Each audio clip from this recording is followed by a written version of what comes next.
भागौन, रहस्यमयी कॉल। थराद गांव की रातें अक्सर शांत होती थी, लेकिन एक रात चार दोस्त वसीम, मोहसिन, हसन और साहिल एक पुरानी हवेली के बारे में चर्चा कर रहे थे। उस हवेली को शिकारी हवेली कहा जाता था क्योंकि वहां से लोगों के गायब होने की घटनाएं सामने आ चुकी थी। साहिल ने मजाक में कहा, चलो आज रात उसी हवेली में जाकर कुछ एडवेंचर करते हैं। बाकी सब ने पहले इनकार किया, लेकिन कुछ ही देर में उत्सुकता ने डर को हरा दिया। चारों ने रात के 12 बजे जाने का प्लान बनाया। भागदू, हवेली का पहला दरवाजा। रात 2 पर चारों दोस्त हवेली के पास पहुंचे। दरवाजा खुद ब खुद चरमराता हुआ खुल गया। हसन ने कहा, ये किसने खोला? कोई तो अंदर है। मोहसिन ने मोबाइल की टॉर्च जलाई, लेकिन अंदर घना अंधेरा था। जैसे ही वे अंदर गए, दरवाजा जोर से बंद हो गया। टॉर्च अपने आप बंद हो गई। हम फंस गए हैं, वसीम ने कांपती आवाज में कहा। भाग 3, आईना जो दिखाता था मौत। एक कमरे में उन्हें एक पुराना टूटा फूटा आईना मिला। साहिल ने उसमें झांका और अपनी जगह किसी और को देखा, खून से लथपथ, बिना आंखों के चेहरा। साहिल चीख पड़ा और पीछे गिर गया। मोहसिन ने उस आईने को फोड़ दिया, लेकिन उस फोड़ने की आवाज के साथ हवेली में एक औरत की चीख गूंज उठी। तुमने मेरी आत्मा जगा दी, अब कोई नहीं बचेगा। भाग जा। सब डर के मारे भागने लगे। तभी वसीम सबसे पहले गायब हो गया। बस उसकी टोपी जमीन पर पड़ी रह गई। कुछ ही देर में हसन भी एक कमरे में खींच लिया गया। दरवाजा अंदर से बंद हो गया और उसके बाद बस चुप्पी। अब बचे थे मोहसिन और साहिल। रूह का रहस्य, साहिल ने दीवार पर खून से लिखा देखा। जो इस हवेली में आता है उसे मेरी मौत की कहानी सुननी ही पड़ती है।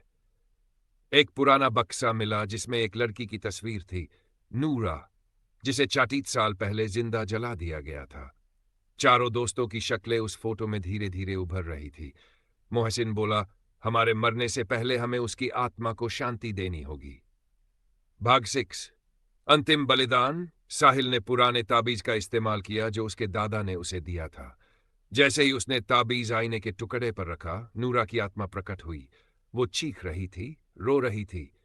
क्या तुम मेरी आत्मा को मुक्ति दोगे? साहिल ने हां कहा। उसी पल आत्मा ने कहा, पर इसकी कीमत होगी एक की जान। मोहसिन ने खुद को आगे किया, मैं जाऊंगा, बस मेरे दोस्तों को छोड़ दो। एक जोरदार चीख के साथ मोहसिन गायब हो गया। बाकी दो, साहिल और वसीम, जागे तो खुद को गांव के बाहर पाए। भाग Z, वापसी लेकिन अधूरी। वसीम और साहिल वापस लौटे, लेकिन अब वो रातों को नींद में चिल्लाते थे। मोहसिन और हसन आज भी लापता है। लोग कहते हैं शिकारी हवेली अब भी रात को अपने शिकार की तलाश में रहती है, और हवेली के आईने में अब भी 4 चेहरों में से 2 मुस्कुराते हैं, और 2 अब भी डर के साये में जी रहे हैं। क्या आप भी उस हवेली के पास से गुजरे हैं?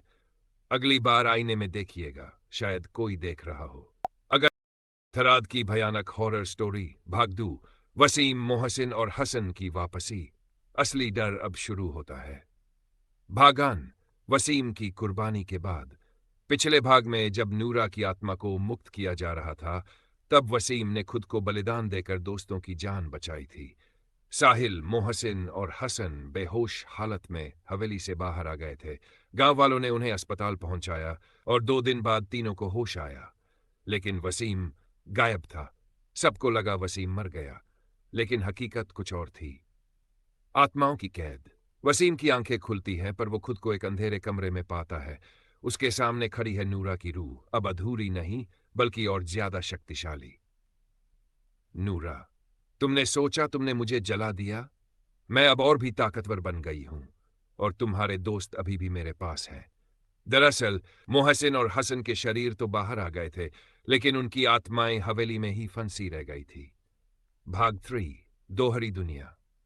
अब मोहसिन और हसन का व्यवहार अजीब हो गया था। मोहसिन को हर समय रात में किसी औरत की आवाज सुनाई देती। हसन को नींद में झटके लगते और वो बार बार चिल्लाता, मुझे बाहर निकालो। साहिल समझ गया कि कुछ गड़बड़ है। उसने दोबारा बाबा रहमान तांत्रिक को बुलाया। भागजो, आत्मा वापसी की विधि। बाबा ने एक दोहरे आत्मा मुक्त विधान की तैयारी की। अगर तीनों आत्माओं, वसीम, मोहसिन और हसन को एक साथ पुकारा जाए तो शरीर और आत्मा का मेल फिर से हो सकता है, लेकिन इस प्रक्रिया में जान का खतरा था। बाबा नूरा ने बीच में हस्तक्षेप किया तो सब कुछ खत्म हो जाएगा। भाग 5 आखिरी रात, अमावस की रात। साहिल और बाबा हवेली में पहुंचे। 3 दीपक जलाए गए, हर दीपक एक दोस्त की आत्मा का प्रतीक। मंत्र पढ़ते ही हवेली की दीवारें कांपने लगीं। नूरा चीखती हुई प्रकट हुई, ये आत्माएं अब मेरी हैं, कोई उन्हें नहीं छीन सकता। साहिल ने वसीम की घड़ी, मोहसिन की टोपी और हसन की चेन उस तांत्रिक मंडल में रखी। तेज रोशनी के साथ 3 परछाइयां दिखी, वसीम, मोहसिन और हसन की आत्माएं। आत्माओं का पुनर्जन्म। नूरा गुस्से में हवेली को जलाने लगी, लेकिन तभी वसीम की आत्मा सामने आई और बोला, नूरा, तुझे जो चाहिए था वो मिल चुका, अब इन मासूमों को छोड़ दे। नूरा रुकी, कुछ पल सोचकर बोली, तुम जाओ, लेकिन हर साल इस दिन कोई एक मेरे लिए दिया जलाएगा, वरना मैं वापस आ जाऊंगी। तीनों आत्माएं जोरदार तेजी से शरीर में वापस लौटीं। भाग जेड, सबकी वापसी। सुबह होते ही तीनों दोस्त वसीम, मोहसिन और हसन पूरे होश में थे। गांव में सबने चमत्कार माना। हवेली अब बंद कर दी गई। हर साल अमावस की रात को चारों दोस्त एक दिया हवेली के बाहर जलाते हैं, क्योंकि उन्हें पता है नूरा अब भी भागन। 1 साल बीत चुका था। वसीम, मोहसिन, हसन और साहिल अब अपने पुराने जीवन में लौट चुके थे। हर अमावस को वे हवेली के बाहर नूरा के लिए दिया जलाते, जैसा वादा किया गया था। लेकिन इस बार कुछ अलग हुआ। अमावस की रात को दिया अपने आप बुझ गया। हवा बंद थी, कोई आहट नहीं थी। फिर भी दिया खुद से बुझ गया।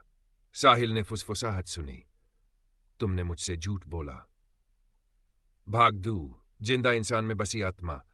अगले दिन गांव में जोया नाम की एक नई लड़की आई। वो पढ़ाई के लिए थराद आई थी। बहुत शांत, लेकिन उसकी आंखों में अजीब सी चमक थी। हसन ने उसे दोस्ती की, लेकिन हर बार जब वो जोया से बात करता उसे नूरा की आंखें याद आती। मोहसिन ने एक दिन जोया को पेड़ के नीचे कुछ बुदबुदाते देखा। मेरे दिए को बुझाया, अब मैं सबकी रोशनी बुझा दूंगी। वसीम को यकीन हो गया, नूरा अब इंसान के रूप में वापस आई है। भाग 3 गांव में मौतें शुरू। उस दिन के बाद गांव में अजीब घटनाएं शुरू हो गई। एक बच्चा कुएं में गिर गया, जबकि कुआं बंद था। एक बुजुर्ग ने अपने आप को आग लगा दी। मोहसिन की छोटी बहन को नींद में चलकर छत से कूदते देखा गया। हर मौत के बाद जोया वही पास में दिखती। साहिल ने सबको इकट्ठा किया और कहा, यह जोया नहीं, ये नूरा है, अब इसे रोकना होगा, हमेशा के लिए। भागजौर, अंतिम यजीन की तैयारी। बाबा रहमान अब बूढ़े और कमजोर हो चुके थे, पर उन्होंने एक आखिरी उपाय बताया। अगर आत्मा इंसान के शरीर में बस जाए तो उसे केवल मृत्युकाल यजी से निकाला जा सकता है, लेकिन वो बहुत खतरनाक है। उसमें यजी करने वाले की जान जा सकती है। चारों दोस्तों ने हिम्मत दिखाई। इस बार बलिदान कोई एक नहीं, चारों देने को था। 5 यज्ञ स्थल पर टकराव। रात 2 बजे गांव के पुराने मंदिर में यज्ञ शुरू हुआ। जोया खुद चलकर वहां आई, या यूं कहें नूरा की आत्मा खिंची चली आई। जैसे ही मंत्र शुरू हुए, जोया जोर से चीखने लगी, तुम लोगों ने मेरी रोशनी छीनी थी, अब मैं तुम्हारे जीवन की लौ बुझा दूंगी। हवा तेज हुई, आग भड़कने लगी। साहिल ने नूरा की अस्थियों की आखिरी राख यज्ञ में डाली। भाग 6 नूरा का अंत या नया रूप। जोया जोर से चीखी और आग में कूद गई। एक विस्फोट हुआ, सब जमीन पर गिर पड़े। आंखें खुली तो जोया बेहोश थी, लेकिन जिंदा। अब उसकी आंखें आम इंसान जैसी थी। बाबा बोले, नूरा अब मुक्त है, पर आत्माएं पूरी तरह कभी मरती नहीं। अगर किसी और ने उसका दर्द दोहराया तो वो लौट सकती है। भाग जेड, अब भी हवेली जिंदा है। चारों दोस्त अब गांव छोड़ चुके हैं। जोया अब एक आम लड़की की तरह जी रही है, लेकिन शिकारी हवेली अब भी अमावस की रात को एक दिया खुद ब खुद जलाती है, और वहां लिखा दिखता है, अगर दर्द दोहराया गया मैं लौट आऊंगी। भगवान, शांत गांव में फिर हलचल। 3 साल बीत गए थे। वसीम, मोहसिन, हसन और साहिल शहर में बस चुके थे। जोया अब एक स्कूल टीचर बन गई थी और गांव में बच्चों को पढ़ा रही थी। गांव में अब सब कुछ शांत था, या शायद सिर्फ दिख रहा था। अचानक एक रात गांव के पुराने मंदिर से तेज औरतों की चीखें सुनाई दी। लोगों ने जब मंदिर में जाकर देखा तो वहां की दीवार पर खून से लिखा था, तुमने मुझे जला दिया था, अब मैं सबको राख कर दूंगी। भाग 2 आरिफ की एंट्री। एक नए लड़के का आगमन हुआ। आरिफ बहुत ही सीधा सादा लगता था, लेकिन उसकी आंखों में रहस्यमयी गहराई थी। वो जोया की क्लास में पढ़ाने लगा। धीरे धीरे गांव में एक बार फिर डर की लहर फैलने लगी। गांव का पुजारी अचानक पागल हो गया। एक लड़की ने तालाब में कूदकर जान दे दी।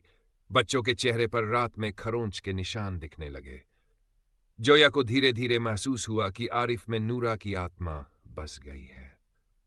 चारों दोस्तों की वापसी। जोया ने डरते डरते साहिल को कॉल किया।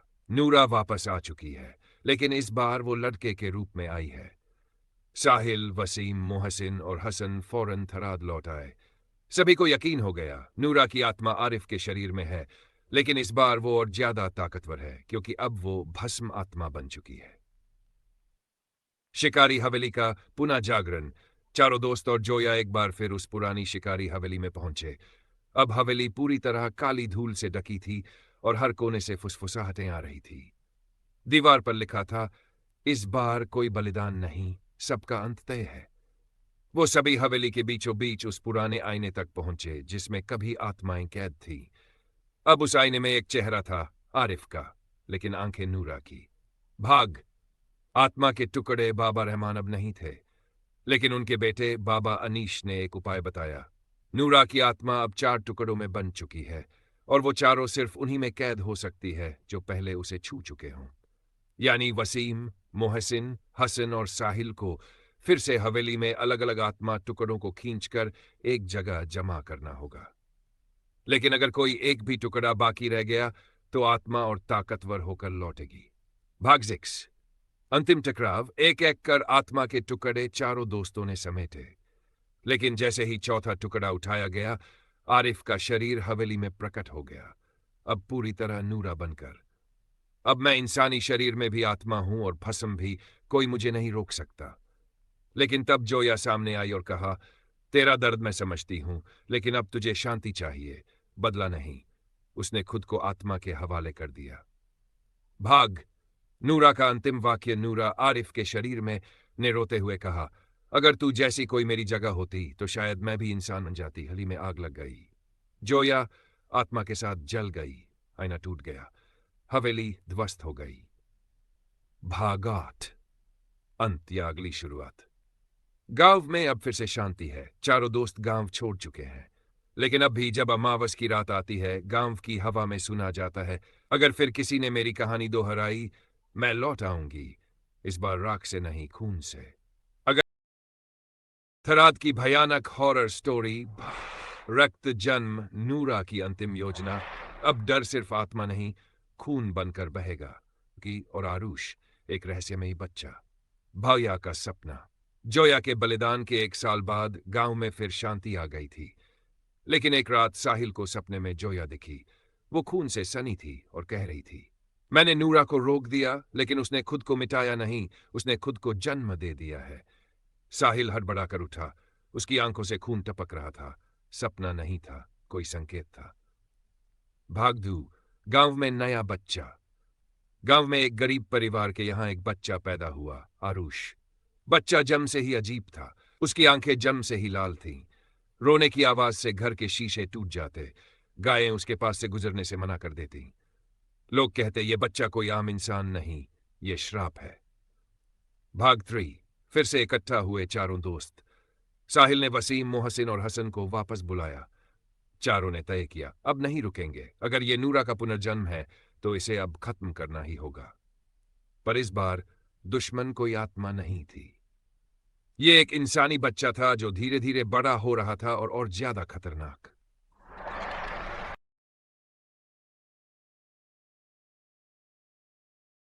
गांव वालों को चेतावनी दी, नूरा ने एक मानव शरीर में जन्म लिया है।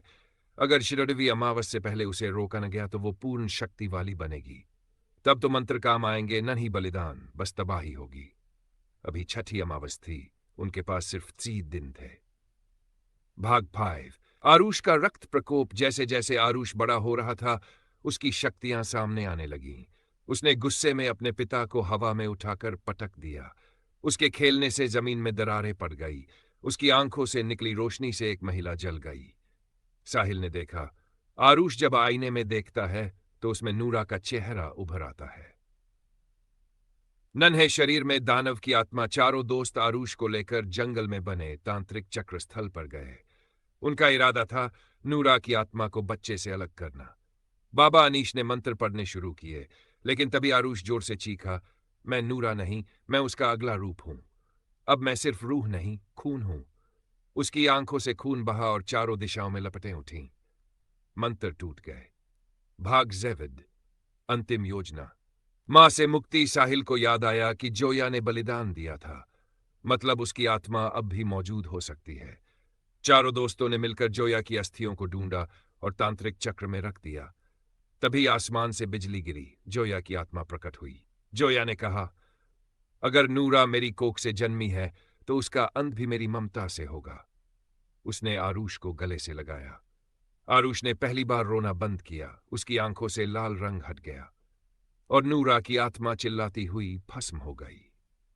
भाग 8। नूरा का अंतिम। अब गांव में फिर से शांति है। आरुष अब एक सामान्य बच्चा बन गया है और जोया की आत्मा अब पूरी तरह मुक्त है। शिकारी हवेली अब एक खंडहर मात्र है, लेकिन वहां अब भी एक लकीर जलती है जिस पर लिखा होता है, जो बुराई को जन्म देगा वो खुद ही उसका अंतिम शिकार बनेगा। थराद की भयानक हॉरर स्टोरी। भस्म के बाद प्रेतलोक की पुकार। नूरा की आत्मा तो भस्म हो गई, लेकिन उसने जिस दरवाजे को खोला था वो अब भी खुला है। मुख्य पात्र वसीम खान, मोहसिन खान, हसन खान, साहिल खान, आरुफ सामान्य बच्चा, जोया शांति प्राप्त आत्मा और एक नई रहस्यमयी शक्ति छाया। भाग 1। भस्म के बाद की खामोशी। नूरा की आत्मा को मुक्ति दिलाने के बाद गांव में सब कुछ शांत था। आरुष अब एक सामान्य बच्चा था। शिकारी हवेली अब ध्वस्त हो चुकी थी और उसकी जगह मंदिर बनने की तैयारी चल रही थी। लेकिन तभी साहिल को एक सपना आता है। उसमें जोया जलते हुए जंगल में खड़ी है और कहती है, मैं तो मुक्त हो गई, लेकिन नूरा जिस प्रेतलोक से आई थी, अब वो दरवाजा खुल चुका है। भाग 2। प्रेतलोक की शुरुआत। गांव में पशु, पक्षी और पेड़ पौधे अजीब बर्ताव करने लगे। गायें दूध देना बंद कर देतीं। पेड़ों की शाखाएं रात में खुद से हिलतीं। हर रोज किसी न किसी के घर में शीशा टूटता। मंदिर बनाने वाले थी मजदूर अचानक लापता हो गए और शिकारी हवेली की जमीन से एक नीली धूल उठने लगी। यह था प्रेतलोक का द्वार, जिसे नूरा ने अपने जाते जाते खोल दिया था। छाया का जन्म। जिस जगह मंदिर बन रहा था वहां अब एक काली छाया घूमने लगी। गांव के बच्चों को सपनों में एक औरत की सड़ी गली आवाज सुनाई देती, न मैं आत्मा हूं, न इंसान, मैं हूं छाया जो अब कभी खत्म नहीं होगी।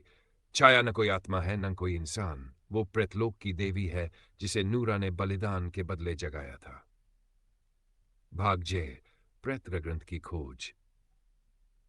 बाबा अनीश ने बताया कि छाया को रोकने का सिर्फ एक उपाय है, प्रेत ग्रंथ नामक एक रहस्यमयी किताब जो 62 साल पुरानी हवेली के तहखाने में दफन है। चारों दोस्त वसीम, मोहसिन, हसन, साहिल अब आखिरी बार एक साथ निकलते हैं। वे उस हवेली के तहखाने में जाते हैं। वहां उन्हें दिखता है चारों की परछाइयां उनके खिलाफ खड़ी हैं। भाग 5। आत्मा बनाम परछाई।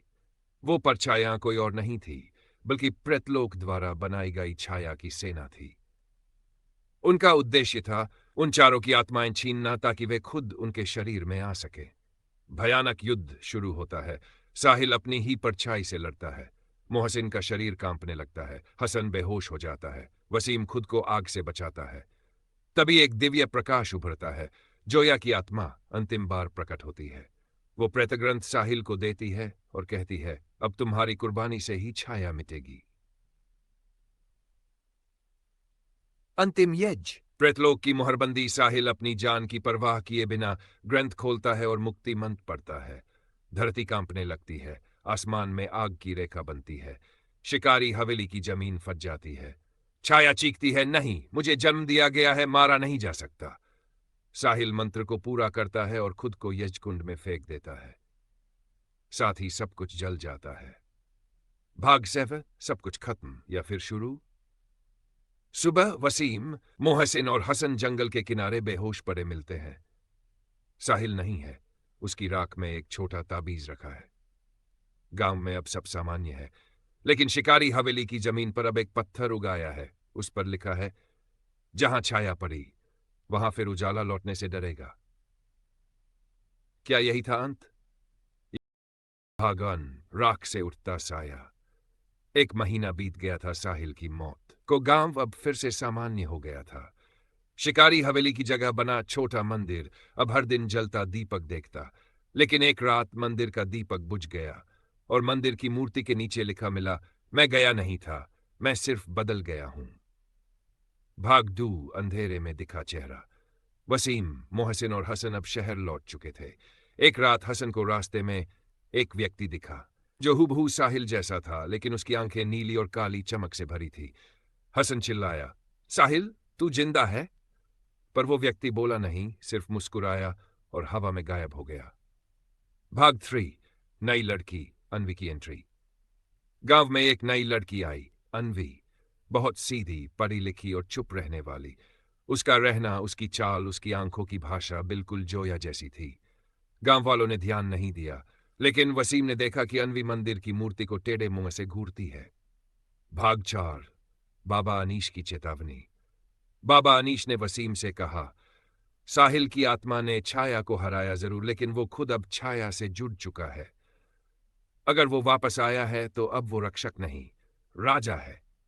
वसीम समझ गया, अब जो लौटकर आया है वो साहिल नहीं, छाया का उत्तराधिकारी है। 3 दोस्तों की अंतिम योजना। वसीम, मोहसिन और हसन ने तय किया, हमें यह पता लगाना होगा कि साहिल अब क्या है, दोस्त या दुश्मन। वो तीनों मंदिर की रात की पहरेदारी करने लगे। एक रात उन्होंने देखा, साहिल सफेद कपड़ों में आया, दीपक जलाया, फिर एक काली राख उठाकर हवा में फेंकी और मंदिर का रंग काला पड़ गया। भग्स, अनवी का रहस्य। अनवी अचानक तीनों दोस्तों से मिलने आई। उसने कहा, तुम्हारा दोस्त वापस तो आया है, लेकिन अब उसका काम रक्षा नहीं, न्याय है। वो अब छाया है जो पापियों को भस्म करेगी। वसीम चौंका। तुम कौन हो? अनवी ने जवाब दिया, मैं जोया की आत्मा का पुनर्जन्म हूं और साहिल अब सिर्फ मेरे कहने पर रुकेगा या बर्बाद करेगा। भाग 7। गांव में हत्याएं शुरू। गांव का वही सरपंच जो नूरा की मौत का कारण था, उसकी जबान कट गई। मंदिर का पुजारी, हम पुरानी हवेली के जमीन हड़पने वाले जमीन में धंस गए। हर मौत के बाद हवा में एक ही शब्द गूंजता, छाया का न्याय पूरा हुआ। भागवत, आखिरी सवाल। तीनों दोस्तों ने अनवी से पूछा, अब कौन बचा है? अनवी ने धीरे से कहा, अब सिर्फ तुम तीनों बचे हो, क्योंकि तुमने भी एक बार नूरा की सच्चाई को झूठ कहा था। साहिल पीछे से प्रकट हुआ, अब पूरी तरह छाया का राजा बन चुका। उसकी आंखों में चमक नहीं, सन्नाटा था। भागनाइज, 2 रास्ते, या जीवन या अग्नि। साहिल ने तीनों दोस्तों को 2 विकल्प दिए। अन, या तो हमेशा के लिए गांव छोड़ दो और फिर कभी लौटकर ना आओ। दिया, या यही रहो और छाया के साम्राज्य का हिस्सा बन जाओ। तीनों दोस्तों ने एक दूसरे की तरफ देखा और फिर अगले दिन गांव में 3 मकान खाली मिले और एक नया शिला खड़ी की गई। यह छाया की भूमि है, जहां न्याय मृत्यु बनकर आता है। भाग 9। चाहिए छाया साम्राज्य, मृतकों की दुनिया, जिसमें साहिल एक नई दुनिया बसाता है सिर्फ मरे हुए लोगों के साथ। छाया साम्राज्य, मृतकों की दुनिया, अब इंसानों की नहीं, आत्माओं की रियासत चलेगी। मुख्य पात्र, छाया का नया राजा, अनवी जोया का पुनर्जन्म, वसीम, मोहसिन, हसन, नीमा, मृत आत्माओं की रक्षक, थराद का वो हिस्सा जिसे अब लोग मृत खंड कहते हैं। भाग 1। मरे हुए लोगों की वापसी। थराद के उत्तर की ओर एक वीरान जगह है, जहां न सूरज उगता है न पक्षी उड़ते हैं। वहीं साहिल ने छाया साम्राज्य बसाया। यहां आत्माएं इंसानों की तरह रहती थी, इनका काम एक ही था, उन लोगों को सजा देना जो जिंदा है मगर पापी हैं। भाग 2। नीमा, आत्माओं की रक्षक। एक नई आत्मा आई, नीमा। वो नूरा की छोटी बहन थी, जो मरने के बाद साहिल की सेना में शामिल हो गई। नीमा ने साहिल से कहा, अब वक्त है कि हम सिर्फ सजा नहीं, सिस्टम बनाएं। साहिल ने उसे छाया साम्राज्य की रक्षक प्रमुख बना दिया। अब हर आत्मा एक काले सिक्के से बंधी थी, जिस पर उसका अपराध लिखा होता। भाग 3। वसीम की वापसी। एक रात छाया साम्राज्य की सीमाओं पर एक चेहरा दिखा। उसने आत्माओं से कहा, मैं पापी था, पर अब पछताया हूं। मैं तुम्हारे कानून का पहला जिंदा कैदी बनना चाहता हूं। साहिल ने उसे देखकर कहा, तुमने मौत को चूना लगाया था, अब मौत तुम्हें सीने से लगाएगी। वसीम को छाया साम्राज्य में घुसने दिया गया, पर इंसान बनकर नहीं, एक अर्धात्मा के रूप में। भाग 6। अब हर रात एक आत्मा दरबार लगता, जहां पापी इंसानों की आत्माएं तलब की जाती, उनकी जिंदगी की फिल्म दिखाई जाती, और फिर या तो उन्हें अग्नि में जलाया जाता या छाया में कैद किया जाता। साहिल अब राजा था, पर न्याय से डरा नहीं करता। भाग 5। मोहसिन और हसन की गलती। मोहसिन और हसन शहर में अमीर बन चुके थे, पर उन्होंने एक गलती कर दी। पुरानी शिकारी हवेली की जमीन बेच दी। ये सुनते ही हवेली की जमीन से काली रेखाएं निकलीं और दोनों के बिस्तर तक पहुंची। अगली सुबह उनके शरीर बर्फ जैसे ठंडे पाए गए, लेकिन उनकी आंखें खुली थी और भीतर छाया चमक रही थी। अब वो दोनों जिंदा नहीं, छाया के दास हैं। भाग 6। अन्वी का रहस्य गहराता है। अन्वी दिन ब दिन साहिल से दूर होने लगी। वो अक्सर जंगलों में जाती, पुरानी किताबें पढ़ती और एक नई आत्मा से बात करती। नाम था विराज। साहिल को शक हुआ। एक रात उसने अन्वी का पीछा किया और सुना, साहिल राजा नहीं, सिर्फ मोहरा है। राज असल में मुझे करना है। साहिल गुस्से से नहीं, चुप्पी से कांप गया। भाग ज़ेब। आत्मा संग्राम की तैयारी। अब दो छाया बन चुकी थी। साहिल न्यायप्रिय नियमों से बंधा, दोनों अन्वी जोया की आत्मा का दूसरा रूप, लेकिन अब ताकत की भूखी। छाया साम्राज्य में बंटवारा होने लगा, कुछ आत्माएं अन्वी के साथ, कुछ साहिल के साथ। अब जो आने वाला था वो था आत्मा संग्राम, जिसमें इंसानी शरीर नहीं जलेंगे, बल्कि आत्माएं एक दूसरे को भस्म करेंगी। भात्मा संग्राम, छाया का महायुद्ध, जहां साहिल और अन्वी आमने सामने होंगे और थराद का भविष्य तय होगा। आत्मा संग्राम, छाया का महायुद्ध। अब अंत होगा, आत्मा का भी और अंधकार का भी। साहिल खान, न्याय का राजा, अन्वी जोया की नई रानी विराज, अन्वी का रहस्यमयी गुरु नीमा, आत्माओं की रक्षक वसीम, मोहसिन, हसन, छाया के दास, छाया सेना वर्सेस विद्रोही आत्माएं। भागान। दो सम्राट, एक छाया साहिल और अन्वी, अब एक ही राज्य के दो शासक नहीं, दो विरोधी शक्ति बन चुके थे। साहिल का छाया दरबार न्याय का प्रतीक था और अन्वी का काला किला संहार की गुफा। दुनिया की आत्माएं अब दो हिस्सों में बन चुकी थी।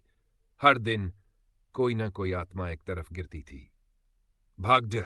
विराज की सच्चाई। विराज, जिसे सब एक साधारण गुरु मानते थे, असल में नूरा का शुद्धतम अंश था, जो कभी मरा ही नहीं, बस छिप गया था। अब तू तैयार है? तेरा नाम अन्वी नहीं, अब तू है नूरा सम्राजी। अन्वी की आंखें जल उठीं। अब वो जोया नहीं रही, वो बनी छाया की दुष्ट देवी। भाग 3। आत्मा महायुद्ध की घोषणा। छाया में पहली बार युद्ध की घोषणा हुई। साहिल ने कहा, हम आत्माएं हैं, पर हमारी आत्मा अब भी इंसानियत से जुड़ी है। इस युद्ध में कोई तीर तलवार नहीं चलेगा, बल्कि पाप और पुण्य की ताकत। भिड़ेगे 11वें दिन की अमावस को युद्ध तय हुआ। जगह मृतखंड का मध्य द्वार, जहां आत्माएं जन्म और मृत्यु के बीच अटकती है। भाग जय। युद्ध की शुरुआत। अमावस की रात अन्वी के पास अग्नि आत्माएं, साहिल के पास नीमा और दया आत्माएं। वसीम, मोहसिन, हसन दोनों तरफ बन चुके थे। भयावह मंत्रों के बीच युद्ध शुरू हुआ। आत्माएं टकराई, काले धुएं की बारिश होने लगी।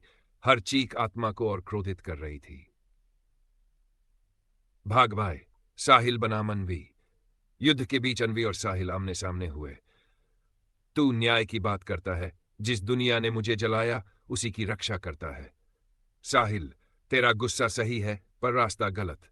जो या शक्ति थी, नूरा सिर्फ शाप है। अन्वी ने विराज की छाया को बुलाया, लेकिन साहिल ने अपनी आत्मा से जोया की यादें निकाल दी और अन्वी के आगे फैला दी। अन्वी रोने लगी, उसकी आंखें नूरा से जोया बन गई। भाग 6। अंतिम बलिदान। साहिल ने खुद को आत्मा शक्ति से तोड़ दिया, अपना शरीर छोड़ दिया। उसके टूटते ही छाया हिल गई, सभी आत्माएं कांपीं, और जोया अन्वी ने खुद को नूरा की आत्मा को जलाने के लिए समर्पित कर दिया।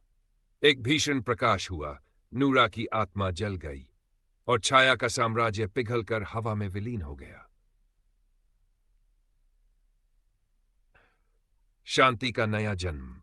अब छाया नहीं रही, आत्माएं मुक्त हो गईं। थराद में फिर फूल खिलने लगे। नीमा ने नई किताब लिखी, छाया ग्रंथ, जहां रूहों का इतिहास है। साहिल और अन्वी की आत्माएं अब चांदनी रात में दिखती है, गांव वालों को ये कहती हुई, जहां अंधकार बढ़ता है वहीं कोई एक आत्मा रोशनी बन जाती है। क्या आप चाहते हैं भाग्य लहर छाया की वापसी, जहां 100 साल बाद कोई फिर से छाया को जगाने की कोशिश करता है?